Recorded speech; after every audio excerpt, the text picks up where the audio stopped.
कि time table को थोड़ा डिस्कस करेंगे कि आप सही से चल रहे हैं कि नहीं चल रहे हैं। देखो, पहली बात कि अब पाठ्यक्रम आपने पढ़ लिया होगा, आपने बुक्स वगैरह जो भी चयन करना था वो सब कर लिया है। महीनों को कैसे मैनेज करना, मैं उस संबंध में बात करूंगा। देखिए, मैं हमेशा कह रहा हूँ कि इस समय लास्ट के जो महीने होते हैं उस समय आप कोचिंग नहीं करें। क्यों नहीं? क्योंकि इस समय अगर आप कोचिंग करेंगे तो तय बात है कि आप सेल्फ स्टडी नहीं कर पाओगे। अगर कोचिंग चल रही है कोई पूरी होने वाली, तो 1-2 महीने है तो उसको पूरा करो, लेकिन ध्यान रखना कि आखिरी जो आपके 3 माह है, कम से कम 2 से 3 माह एकांत जरूरी है। कोचिंग जहां होती है वहीं छोड़ देना। जनवरी का महीना, दिसंबर का महीना और नवंबर का महीना, आखिरी 3 माह किसी कोचिंग मत जाना। वीक में छोड़ दो, जहां कोर्स हुआ है वहीं छोड़ दो, जो शेष बचा है वो आप खुद से कर लेना। तो आखिर के 3 महीना बिल्कुल एकांत। अभी कोई नया बैच आ रहा है तो मत ज्वाइन करना है, क्योंकि कोचिंग वालों को सद्बुद्धि दे भगवान, ये लास्ट में कई क्रैश कोर्स शुरू करते हैं, कई बार पता नहीं कैसे कैसे बैचेज लेके आ जाते हैं। तो एक वर्ग, हालांकि कोचिंग वालों की गलती नहीं, वो उनका व्यवसाय है। बच्चों को समझदार होना चाहिए। जो समझदार बच्चा ही नहीं है तो फिर वो नौकरी के वैसे लायक नहीं है। अगर आप में इतनी समझ भी नहीं है कि मुझे किस समय कोचिंग ज्वाइन करनी चाहिए, किस समय नहीं करनी चाहिए, एक टैबलेट होती है पैरासीटामोल, बुखार आता है तभी खाई जाती है। अगर आप बिना बुखार के खाओगे तो लॉस करेगी, डेफिनेटली लॉस करेगी। तो टैबलेट का फायदा भी है, टैबलेट का नुकसान भी है। उसी तरह से कोचिंग के फायदे भी है, कोचिंग के नुकसान भी है। अब ये स्टूडेंट पे तय होता है कि समझदार है तो फायदा लेगा, मूर्ख है तो नुकसान करेगा अपना। फायदा लेने वाले स्टूडेंट को पता होता है कि परीक्षा को जब 1-2 साल का टाइम पड़ा है, हाँ ये है कि आज आप बीएड या बीएसटीसी के फाइनल ईयर में है और आप इस भर्ती के लिए एलिजिबल नहीं है, तो इस स्थिति में आप कोचिंग ज्वाइन कर सकते हैं कि मैं 2027 या 28 में एग्जाम देने वाला हूं, तो आप ज्वाइन कर सकते हो। 1 साल आप बढ़िया पढ़ोगे, उसके बाद में आप रिवीजन करोगे, कोई लॉस नहीं है। लेकिन आपकी परीक्षा जनवरी में अब आप जाओगे तो ये डेफिनेटली लॉस वाली बात है। 3 महीने एकांत चले जाना, ये ध्यान रखना। इस समय आप, मैं फिर वापस वही बात करता हूँ कि ये जो यूट्यूब की दुनिया है, ये जो टेलीग्राम की दुनिया है, जहाँ पे बहुत सारी प्रश्नोत्तरियाँ वगैरह ये सब चीज़ें होती हैं, मुझे लगता है इनमें समय खराब करने की बजाय, ये जितने भी यूट्यूब की दुनिया में वही मैराथन्स एंड ऑल, इनमें अगर समय खराब करने की बजाय कॉपी लेके रूम में बैठोगे अच्छे से, तो निश्चित तौर पे एक पार्ट पूरा तैयार कर लोगे। और इस यहाँ पे आप 50-100 सवाल कर पाओगे, आंखें थक जाएगी, दिमाग चिड़चिड़ापन हो जाएगा और देखते ही देखते आप है वो एकदम हो जाओगे, पागल से हो जाओगे और ठीक से नहीं कर पाओगे। फिर वो कुछ ध्यान भी नहीं लगता और ना आपकी शेड्यूल के अनुसार पढ़ाई हो पाती है, ना आप पूरा सिलेबस पढ़ पाते हैं। बार बार मोबाइल देखने की इच्छा होती है, फिर मोबाइल देखते हो, फिर मोबाइल में खो जाते हो, देखने क्या जाते हो और क्या ही देख के आते हो, फिर जो देखना चाहते थे उसके लिए वापस मोबाइल खोलते हो। ये सारा कचरा इस समय मत करना, बेहतर होगा आपके पास जो भी विषय वस्तु है उसको बार बार पढ़िए, इन चीज़ों में आप दूरी बना के रखिए।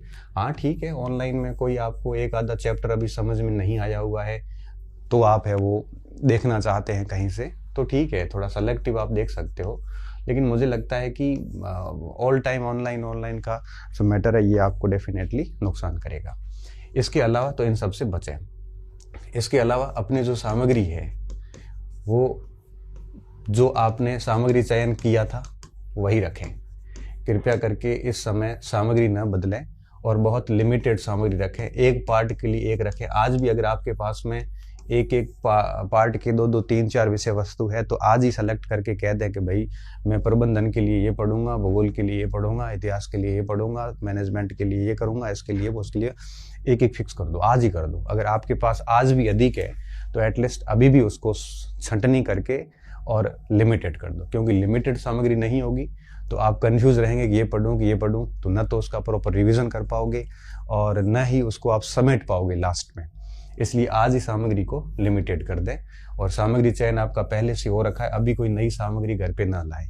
क्योंकि इस समय मैं आपको बताऊं क्या हुआ था कि अभी आरपीएससी के पेपर हुए फर्स्ट एड के, तो हमारे कई सारे भाई बंधुओं ने वीडियोस बनाए वगैरह बनाए, बदलते पैटर्न पे बात की, मैंने भी बात की। लेकिन फिर क्या हुआ कि जब उसके बाद एक नई परंपरा शुरू हुई वापस, अध्यापक के लिए कैसे तैयारी करें और सामग्री। अब मैं तो ये सोचकर शॉक्ड हूं कि कोई एक व्यक्ति परीक्षा से 5 महीने पहले कैसे बता सकते हो आप कि अब आपको ये पढ़ना है? ये बात बताने की थी, लेकिन 1 साल पहले थी। मतलब परीक्षा जनवरी फरवरी के आसपास बताने की बातें थी, जो आप जुलाई अगस्त में बता रहे हो, तो डेफिनेटली बच्चा कंफ्यूज होता है। और आरपीएससी के पैटर्न को बोर्ड पे हमें लागू नहीं करना है। बोर्ड का जो पेपर है, आप देख लेना, मैं आपको आज ही कह रहा हूँ, अध्यापक का पेपर बेहद सामान्य स्तर का आएगा। क्यों? क्योंकि जब हर चीज़ का एक लेवल होता है, और सामान्य स्तर का पेपर क्यों आता है? जब बहुत ज़्यादा टॉपिक होते हैं, सिलेबस बहुत बड़ा होता है, जब प्रश्न बड़े सामान्य से आते हैं, और सिलेबस जब छोटे होते हैं, मतलब आप सोचिए कि अध्यापक के अंदर इनको 150 सवाल बनाने हैं, और टॉपिक 150 है। जैसे एक मुगल काल से एक सवाल बनाना है। अब पूरे मुगल काल से एक सवाल बनाना हो तो कठिन बन ही नहीं सकता, बहुत सामान्य प्रश्न बनते हैं। और दूसरा, इनका जो लेवल है ये आरबीएससी के इर्द गिर्द ही रहता है। Rajasthan board of secondary education की जो पुस्तकें चलती है अभी, राजस्थान अध्ययन वगैरह, उसके इर्द गिर्द रहता है, ज़्यादा कठिन पेपर नहीं आता। और ये बात मैंने पिछली जो भर्ती हुई थी 2022 के अंदर, उसमें भी मैंने बहुत चिल्ला के बोली थी कि बेटा आप बहुत डिटेल में मत पढ़ना, आप बेहद सामान्य जानकारी रखना, आप 10वीं तक की तैयारी करो, 12वीं तक की तैयारी कर लो, बहुत अधिक बड़े ग्रंथों में मत फंसना, पेपर बहुत सामान्य आएगा।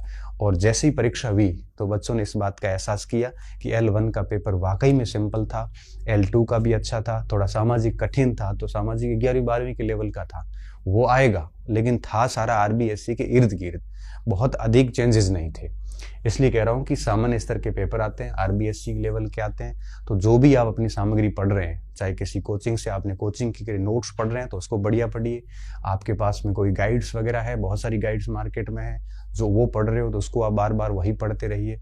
आपकी सामग्री से 80 to 90% सवाल आ जाएंगे और इतनी आपकी कट ऑफ नहीं रहेगी। इसलिए ये ऐसा समय है जब हमें इस बड़े आरबीएससी सामान्य स्तर का पेपर है, और आरपीएससी के अंदर अभी जो फर्स्ट ग्रेड के पेपर हुए, उस समय मार्केटिंग की दुनिया ने बदलते पैटर्न के अनुसार बच्चों को सलाह दी कि आप वो ग्रंथ पढ़ो, फलाना पढ़ो, ये पढ़ो, आरपी व्यास लेके आओगे, पढ़ लेना आरपी व्यास वगैरह। लेकिन अभी अध्यापक में इतना टाइम नहीं कि आप आरपी व्यास पढ़ो। इस समय आप जो पढ़ रहे हो उसे कंटिन्यू कीजिए। हाँ, आप उसके बाद जैसे अध्यापक बन के फिर आपको प्रोफेसर बनना है या लेक्चरर बनना है तो फिर जाके पढ़िए, क्योंकि उन किताबों की कोई होड़ नहीं है। इसलिए इस समय आप सामान्य स्तर का पेपर आना है, आरबीएससी सेंटर्ड पेपर रहता है। तो जो भी आपके पास में कोई किसी कोचिंग संस्थान से आपने किया, नोट्स पढ़ रहे हो तो नोट्स जारी रखिए, गाइड पढ़ रहे हो तो गाइड जारी रखिए। लेकिन इस समय बड़े बड़े जो आपकी ग्रंथ है ये ला के पढ़ने की इस समय आवश्यकता नहीं है। क्यों? क्योंकि अगर आप लेके आके देख के आजमा के देख लो, आप एक चैप्टर नहीं पढ़ पाओगे और अगस्त चला जाएगा, फिर उसको रिवीजन भी तो करना पड़ेगा। फिर आपको पता है कि 16 पार्ट है उसके अंदर, क्या क्या छोड़ोगे, क्या क्या पढ़ोगे। तो आप बिल्कुल इन चीज़ों में मत फंसना। आप सोच के चलिए कि बेहद ही सिंपल सा पेपर आता है और इतना ज़्यादा माथापड़ी वाली बात नहीं है। ठीक है, ये चीज़ें ध्यान रखनी है।